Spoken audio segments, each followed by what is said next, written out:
પશ્ચિમ બંગાળના ચર્ચાસ્પદ શારદા ચીટફંડ કેસની તપાસમાં કોલકાતા પોલીસ અને સીબીઆઈ સામસામે આવી ગયા છે। કમિશનર રાજીવ કુમારની પૂછપરછ માટે સીબીઆઈની એક ટીમ જ્યારે તેમના નિવાસસ્થાને પહોંચી, જ્યાં ઘટના સ્થળે કોલકાતા પોલીસની 2 ડેપ્યુટી કમિશનર હાજર હતા। કોલકાતા પોલીસના અધિકારી સીબીઆઈની ટીમ પાસે કોર્ટનું વોરંટ દેખાડવાની માંગણી કરી રહ્યા હતા। સીબીઆઈના અધિકારીઓ જ્યારે પોલીસ કમિશનર રાજીવ કુમારના ઘરે જવાની કોશિશમાં હતા, ત્યારે ત્યાં હાજર પોલીસ કર્મીઓ સાથે ઘર્ષણ થયું। સીબીઆઈના 5 અધિકારીઓને પોલીસે ડિટેન પણ કરી લીધા।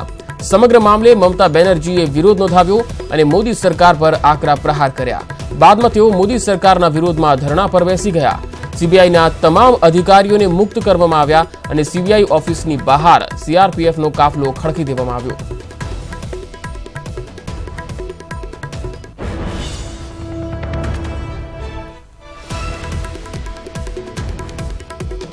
સીબીઆઈના અધિકારીઓએ વગર પરમિશને પોલીસ કમિશનર રાજીવ કુમારના ઘરે પહોંચતા જ મામલો ગરમાયો હતો અને પોલીસે સીબીઆઈના અધિકારીઓની ધરપકડ કરીને તેમની સાથે આરોપીઓ જેવું વર્તન કર્યું હતું અને બાદમાં આ મામલે ખુદ મુખ્યમંત્રી મમતા બેનર્જી પોલીસ કમિશનરના ઘરે પહોંચ્યા હતા। તો બીજી તરફ કોલકાતામાં આવેલી સીબીઆઈની ઓફિસને પણ પોતાના કબજામાં લઈ લીધી હતી। મમતા બેનર્જીએ મોદી સરકાર પર આકરા પ્રહાર કરતા કહ્યું હતું કે મોદી સરકાર સીબીઆઈ જેવી ઇન્વેસ્ટિગેશન એજન્સીનો દુરુપયોગ કરી રહી છે અને સીબીઆઈના અધિકારીઓને કોઈ પણ તપાસની પરવાનગીના દસ્તાવેજો વિના મોકલી દીધા છે, જે સંવિધાન સાથે પણ મજાક સમાન છે। ત્યારે મમતા બેનર્જીએ આ મામલે કોલકાતામાં ધરણાનું એલાન કરીને ધરણા શરૂ કરી દીધા હતા અને બીજી તરફ આ હાઈ વોલ્ટેજ ડ્રામાને કારણે સમગ્ર દેશમાં રાજકીય હલચલ મચી ગઈ છે। અરવિંદ કેજરીવાલ સહિતના નેતાઓએ મમતા બેનર્જીને આ મામલે સમર્થન આપ્યું છે।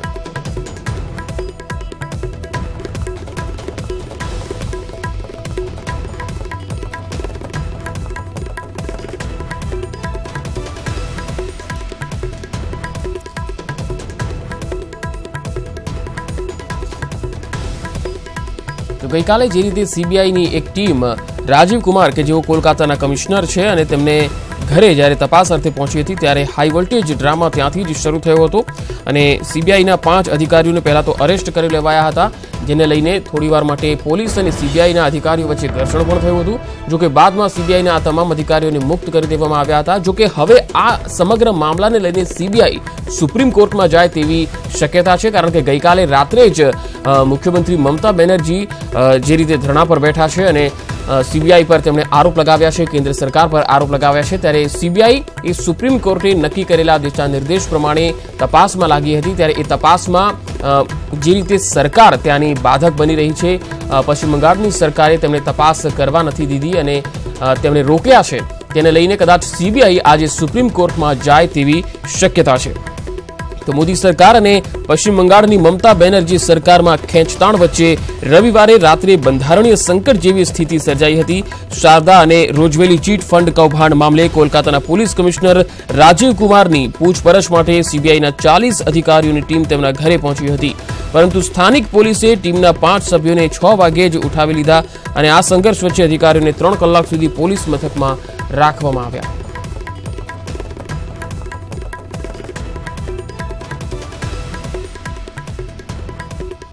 તો હવે આવો જોઈએ કે શનિવારે જ દીદીના ગઢમાં સંબોધેલી જંગી સભામાં મોદીએ શું કહ્યું હતું।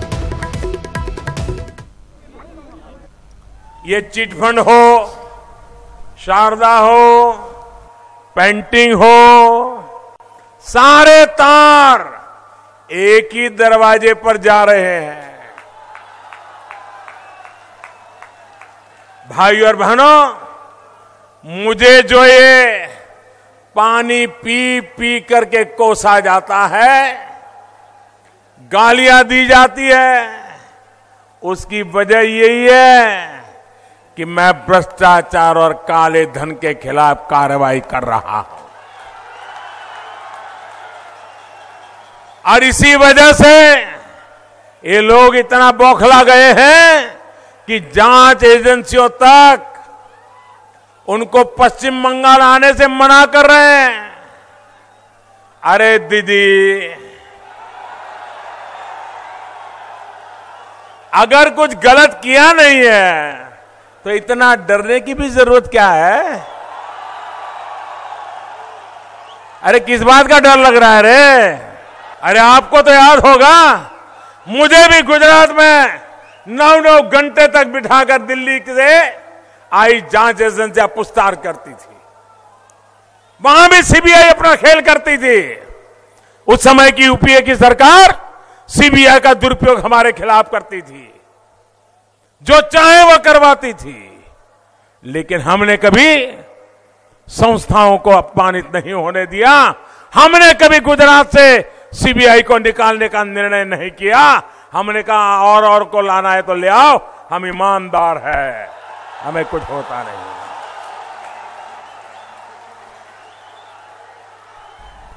लेकिन वो डरे हुए हैं। તો સમગ્ર ઘટનાક્રમ શું રહ્યો તેના પર જો નજર કરીએ તો ગઈકાલે સાંજે 6:30 કલાકે સીબીઆઈની ટીમ કમિશનરના ઘરે પહોંચી। સાંજે 6:40 કલાકે કમિશનરના ગાર્ડે સીબીઆઈની ટીમને રોકી। સાંજે 6:50 કલાકે કોલકાતા પોલીસે સીબીઆઈની ટીમના ડ્રાઈવરની અટકાયત કરી હતી। 6:55 કલાકે કોલકાતા પોલીસ સીબીઆઈની ઓફિસે પહોંચી હતી। રાત્રે 7:05 કલાકે કમિશનરના ઘરે સીએમ મમતા બેનર્જી પહોંચી ગયા અને 7:25 કલાકે सीबीआईना जॉइंट डायरेक्टरना घरे पहुंची गई पुलिस। 7:35 सीबीआईना 5 अधिकारीओनी अटकायत करी लेवाई। रात्रे 8:10 कलाके ममता बेनर्जीए मोदी सरकार पर प्रहार कर्या। रात्रे 8:40 सीबीआई ऑफिस बहारथी पुलिस काफलो हटावी लेवायो अने ममता बेनर्जी धरना पर बेसी गया। रात्रे 9:15 कलाके अने 9:05 सीबीआईना 5 अधिकारीओने मुक्त करी देवाया। रात्रे 9:05 जगप ऑफिसनी बहार सीआरपीएफना जवानों तैनात करी देवाया अने आ रीते आखो घटनाक्रम गईकाले रह्यो हतो।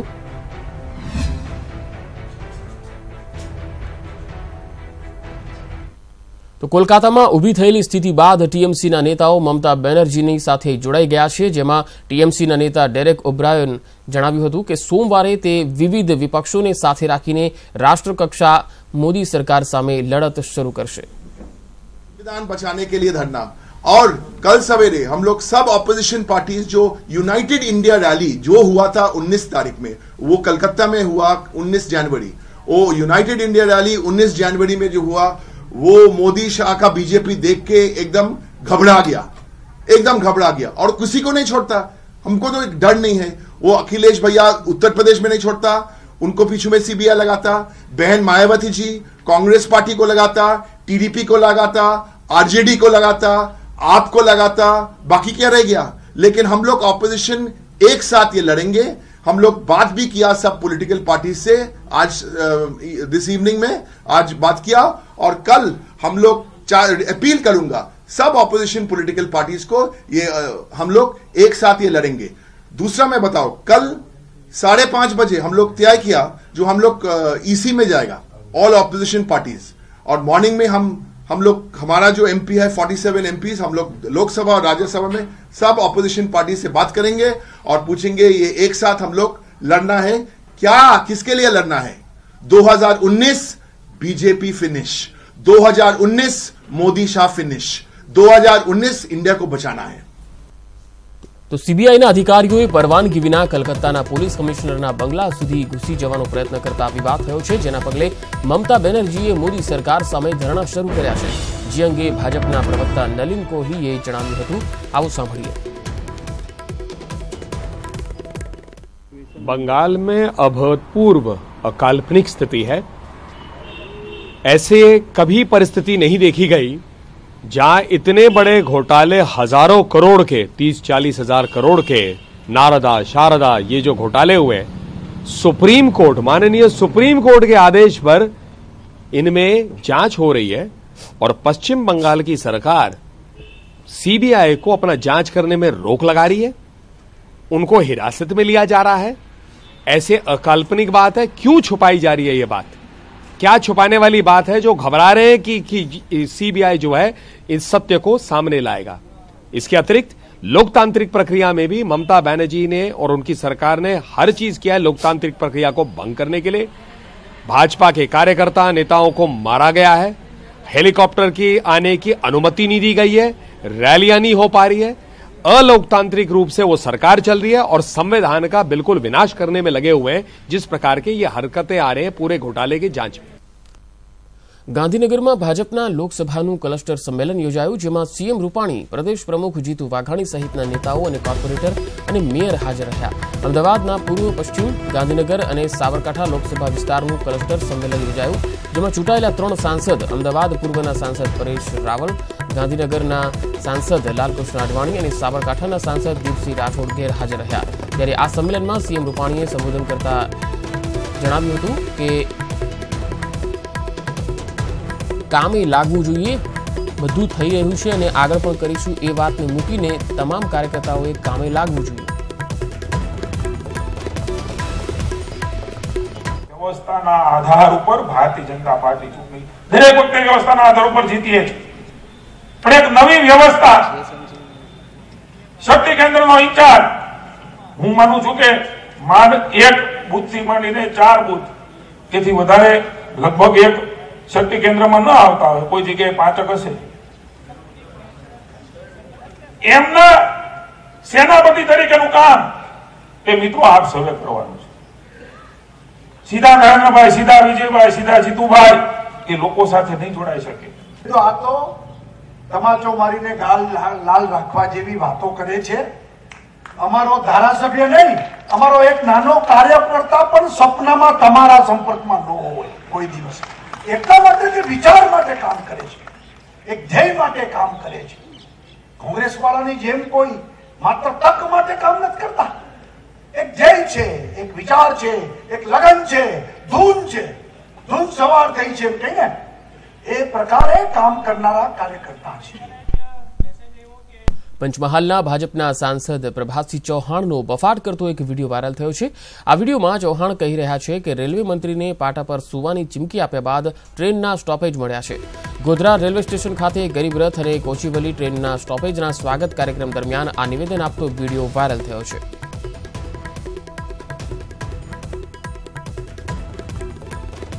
મંત્રી સાથે ઝઘડા પણ આપણે બહુ કર્યા હતા અને એમ કહેવામાં આવ્યું હતું કે આ ટ્રેન છે માણસો માટે છે કે માણસો ટ્રેન માટે છે.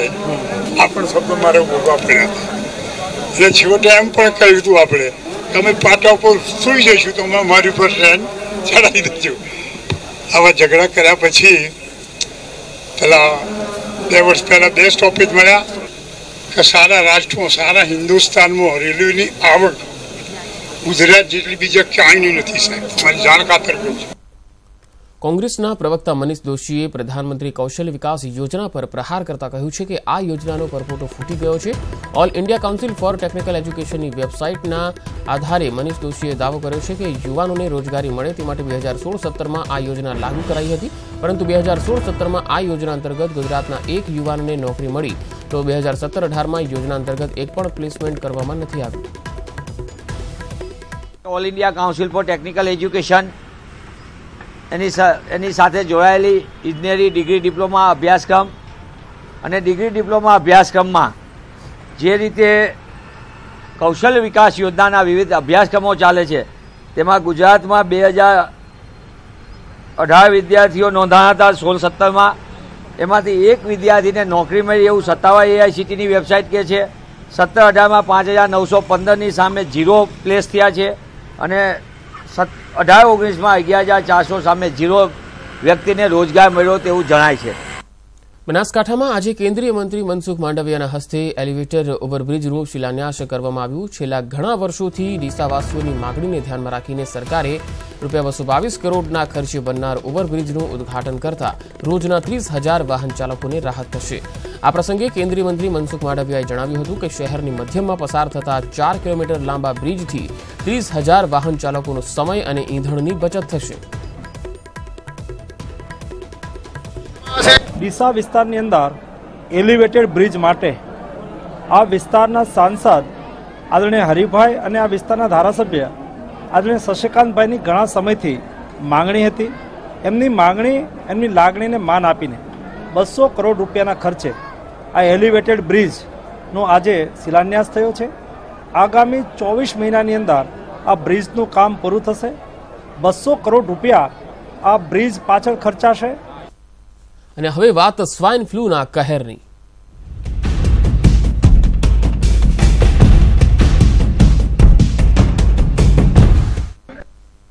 રાજ્યમાં સ્વાઇન ફ્લૂનો ફૂફાડો વધી રહ્યો છે. રાજકોટમાં સ્વાઇન ફ્લૂનો કહેર વધી ગયો છે. સ્વાઇન ફ્લૂગ્રસ્ત એક દર્દીનું મોત નીપજ્યું છે. આ દર્દીની ખાનગી હોસ્પિટલમાં સારવાર ચાલી રહી હતી. 34 દિવસમાં 22 દર્દીના મોત નીપજ્યા છે, જેમાં 50 વર્ષીય એક વૃદ્ધાનું પણ સ્વાઇન ફ્લૂને કારણે મોત નીપજ્યું છે. રાજકોટમાં બેડીપરામાં સ્વાઇન ફ્લૂથી એક દર્દીનું મોત થયું છે અને 34 દિવસમાં 22 દર્દી મોતને ભેટ્યા છે.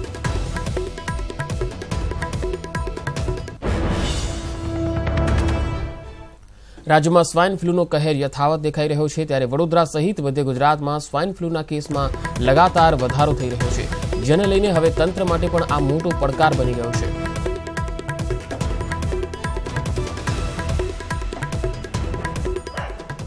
વડોદરા સહિત મધ્ય ગુજરાતમાં સ્વાઇન ફ્લૂના દર્દીઓમાં ચિંતાજનક વધારો થઈ રહ્યો છે. જાન્યુઆરીમાં એક જ મહિનામાં 60 દર્દીઓ સ્વાઇન ફ્લૂના નોંધાયા છે, જેમાંથી 13 દર્દીઓના મોત નીપજ્યા છે. હાલ 26 દર્દીઓ જે છે એ સારવાર હેઠળ છે. ત્યારે વડોદરાની સયાજી હોસ્પિટલમાં ખાસ આઇસોલેશન વોર્ડ ઊભો કરવામાં આવ્યો છે. પરંતુ દિન પ્રતિદિન જે રીતે સ્વાઇન ફ્લૂના દર્દીઓમાં વધારો થઈ રહ્યો છે અને તેમના રિપોર્ટ જે રીતે પોઝિટિવ આવી રહ્યા છે, આરોગ્ય વિભાગ માટે સ્વાઇન ફ્લૂ એક પડકારજનક બની રહ્યો છે. કેમેરામેન પ્રદીપ ચોબે સાથે ફરીદ ખાન, ન્યૂઝ 18 ગુજરાતી, વડોદરા. અને હવે વાત માનવ તસ્કરીના ઘટસ્ફોટની.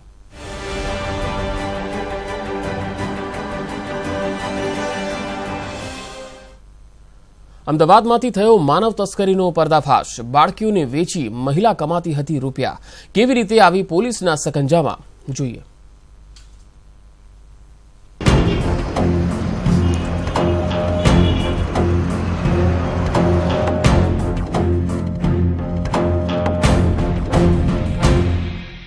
અમદાવાદમાં બાળ તસ્કરીનો પર્દાફાશ. માયા નામની મહિલાને પોલીસે દબોચી. 50થી વધુ છોકરીઓની કરી લેવેચ. હવે શહેરોમાં જાણે માનવતા મરી પરવારી ગઈ હોય તેમ અવનવા કિસ્સાઓ સામે આવી રહ્યા છે. અમદાવાદ ઝોન 6 પોલીસે એક મહિલાની ધરપકડ કરી છે, જે બાળકીઓને ઉઠાવીને લઈ જતી અને તેમનો વેપાર કરતી. આ મહિલાનું નામ છે માયા, જેણે અમદાવાદમાં બાળકીને મંદિર જવાનું કહી રિક્ષામાં લઈ ગઈ અને અન્ય જગ્યાએ પરણાવી દઈ રૂપિયા ખંખેરી લીધા. મને દારૂ પીવડાવતી હતી અને એસેન્ટમાં રાખતી હતી અને પૂરી રાખતી હતી અને દારૂ ને મચ્છી ને એવું બધું ખવડાવતી હતી અને માર દૂર કરતી હતી અને છોકરીને પણ રાખતી હતી. હું બાળકીની માતાએ અનેકવાર પોલીસ સ્ટેશને ધક્કા ખાધા. ત્યારબાદ પોલીસે માયા નામની આરોપીને અમદાવાદમાંથી જ ઝડપી પાડી. પોલીસ તપાસમાં એ પણ બહાર આવ્યું છે કે તેણે મહારાષ્ટ્રમાં 50થી વધુ બાળકીઓને રૂપિયા લઈને વેચી છે. આમાં સંડોવાયેલી હતી, એની તપાસ કરતા તે મળી આવેલ છે અને એની ધરપકડ કરવામાં આવેલ છે. હાલમાં એના રિમાન્ડ માંગતા આવતી 7 તારીખ સુધીના એના રિમાન્ડ મંજૂર થયેલા છે. પીડિતાની માતાનું કહેવું છે કે મારી બાળકી સાથે અનેક બીજી પણ દીકરીઓને માયાએ રૂપિયા માટે વેચી દીધી છે, જેને પોલીસ છોડાવે. જ્યાં મારી દીકરી હતી ત્યાં 3 થી 4 છોકરીઓ બી બીજી હતી. બીજું કે મારી દીકરીને ત્યાં ગાડી મારઝૂડ કરતો અને એને ઘરમાં ને ઘરમાં જ રાખતા. એની જોડે એના બીજા બી સાગરીતો છે કે જેને પોલીસ કડક કરે, બંદોબસ્ત આપે અને એ લોકોને બી સાથે પકડે. થોડા સમય પહેલા કાગડાપીઠમાંથી ગુમ થયેલ બાળકીને પણ માયા નામની આરોપી મહિલાએ વેચી દીધી હોવાની પોલીસને શંકા છે. હાલ પોલીસે માયા વિરુદ્ધ ગુનો નોંધી વધુ તપાસ હાથ ધરી છે. Bureau report, news 18 Gujarati. જહાં સોચ વહાં શૌચાલય, આ સ્લોગન હેઠળ દેશભરમાં શૌચાલય બનાવી તો લેવાયા, પરંતુ આ શૌચાલયનો ઉપયોગ શેના માટે થાય છે તેની ભાડ લેવાનું વિસરાઈ ગયું.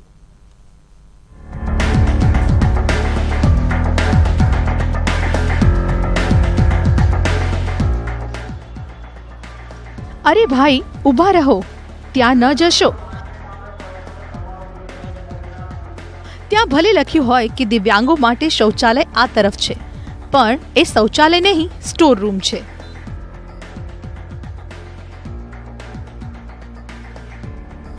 લો, આવી ગયા ને પાછા. ભાઈ, આ કોડીનાર એસટી ડેપો છે. અહીં તો આવું જ ચાલે છે. સરકારે તો દિવ્યાંગોનો વિચાર કર્યો અને એસટી સ્ટોપ પર શૌચાલય પણ બનાવ્યા, પણ એસટી તંત્રને એનાથી શું?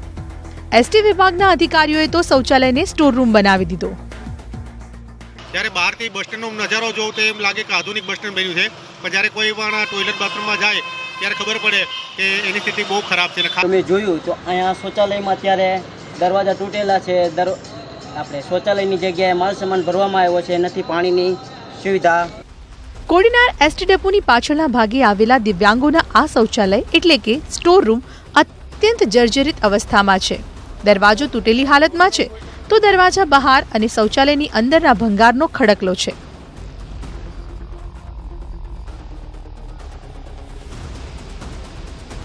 ત્યારે સ્થાનિકની દિવ્યાંગ સોચ પર અનેક સવાલ ઉઠી રહ્યા છે. દિનેશ સોલંકી, ન્યૂઝ 18 ગુજરાતી, કોડીનાર. મહેસાણા બારગામ પાટીદાર સમાજે સમૂહ લગ્નમાં નવતર પ્રયોગ હાથ ધર્યો છે.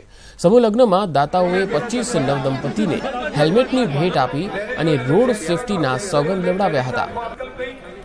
મહેસાણામાં બારગામ પાટીદાર સમાજ દ્વારા આ સમૂહ લગ્નનું આયોજન કરાયું હતું, જેમાં આ એક નવતર પ્રયોગ અજમાવવામાં આવ્યો. સમૂહ લગ્નમાં દાતાઓ તરફથી 25 નવદંપતીઓને હેલ્મેટની ભેટ આપવામાં આવી.